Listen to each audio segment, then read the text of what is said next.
And today, we're trying to figure out, did Jesus exist? So let's go through some of the evidence of Christ's existence.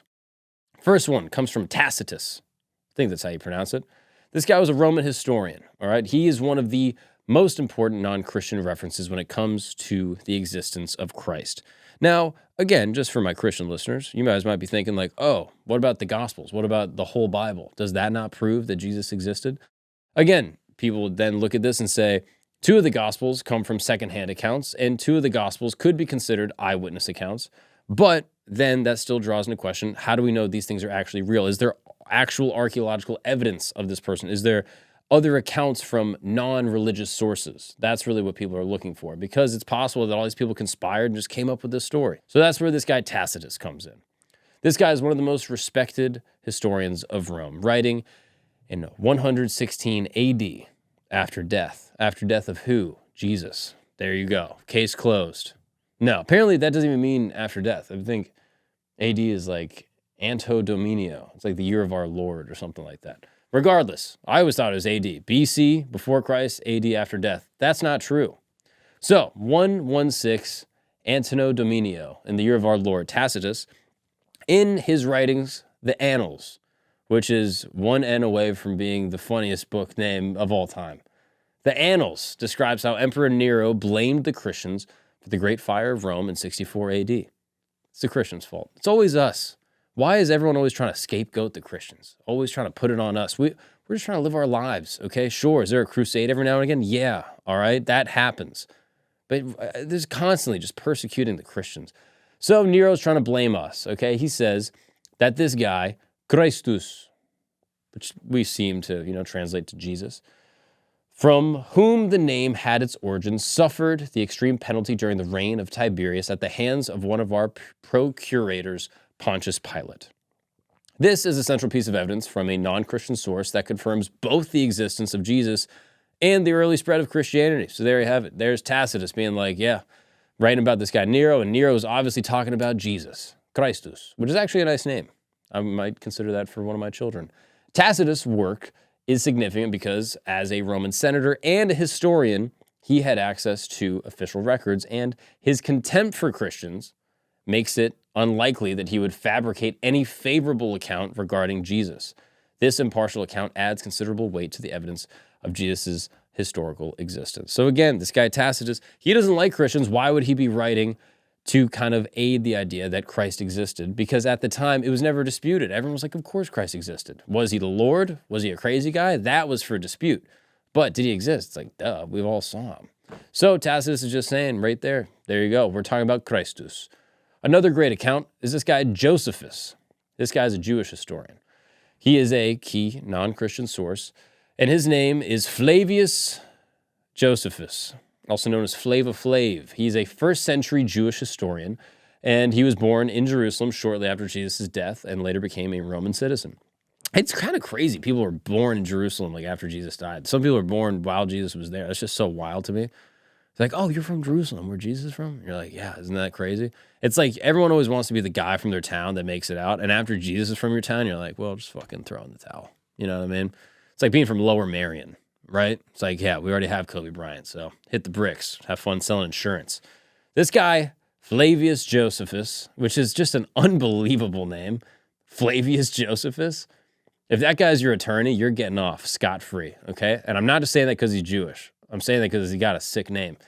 He writes in his work, Antiquities of the Jews, which is just a great name for a book, The Antiquities of the Jews, I would go shopping there. I would. If I saw that on the side of the road, Antiquities of the Jews, are you kidding me? The most beautiful knockoff gold little ashtrays or something? That sounds way more fucked up than I meant for it to be. I don't mean ashtray. I was just trying to name a tchotchke. Right? Like a candles holder. Nothing burning. Okay. This is sounding fucked up. If I saw a store that was called Antiquities of the Jews, I'd be like, oh, there's probably an awesome picture frame, something beautiful, something gold, something lavish. I would go shopping there immediately. And this guy Josephus wrote a book called Antiquities of the Jews around 93, 94 AD. And he references Jesus twice. And again, this is a Jewish guy, okay? Writing about his homeboy. I know Jesus was also Jewish, but at this point, there's already a little bit of beef. kosher. And Josephus doesn't want, again, to reference Jesus as this guy that's the Messiah, because Jews at the time don't acknowledge Christ as a Messiah. So Josephus, in a famous passage known as the Testimonium Flavinum, refers to Jesus as a wise man and a teacher who was crucified under Pontius Pilate. Seems to corroborate with the, Tacitus' story and the Gospels. While there is some debate over whether Christian scribes added this passage, okay, sure, yeah, maybe some Christians lied. I doubt it. Why would we lie? Most scholars agree that originally it refers to Jesus. A second reference where Josephus mentions James, the brother of Jesus, who was called Christ, is widely accepted as authentic. This reference to James, the leader of the Jerusalem church, provides further evidence of Jesus' historical presence. Josephus' account is especially important as he was a Jewish historian, again, writing for a Roman audience. None of these people like Christians at this point. And yet there he goes saying there was this guy named Jesus that got killed by Pontius Pilate that was a wise teacher. This is 2 for 2. I mean, anyone that's disputing that this guy existed or that there's some type of conspiracy to make him up, I don't know. It seems like there's a lot of external evidence. And that's probably it, right? There's probably no more evidence of this kind of thing. Wrong.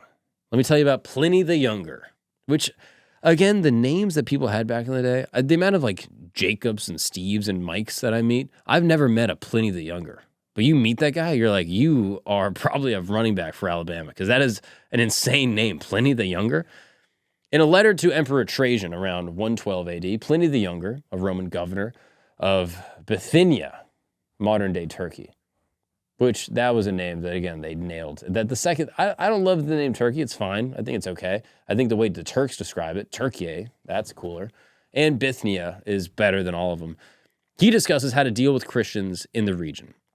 Pliny describes the Christians as worshipers of this guy, Christus. Heard that name before? And notes their refusal to renounce him even under the threat of execution. Gun to your head.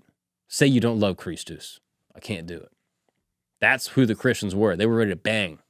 And although Pliny doesn't provide details about Jesus' life necessarily, this letter demonstrates that within 80 years of the crucifixion of Christus, Christianity had spread widely throughout the Roman Empire. Pliny's letter is valuable because it shows the early Christian belief in Jesus' divinity and how they organized themselves as a religious group separated them from Judaism. That there was 2 things. There was Christianity that was following Christus, and there were good old-fashioned Jews just doing it how people have been doing it for a couple thousand years.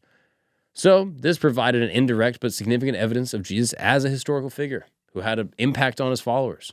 And this, again, is more proof that Christ existed as a historical person. Is he the God? Is he, who is he? Look, I'm not going to dispute that here, okay? I don't have time, and I'm also not smart enough.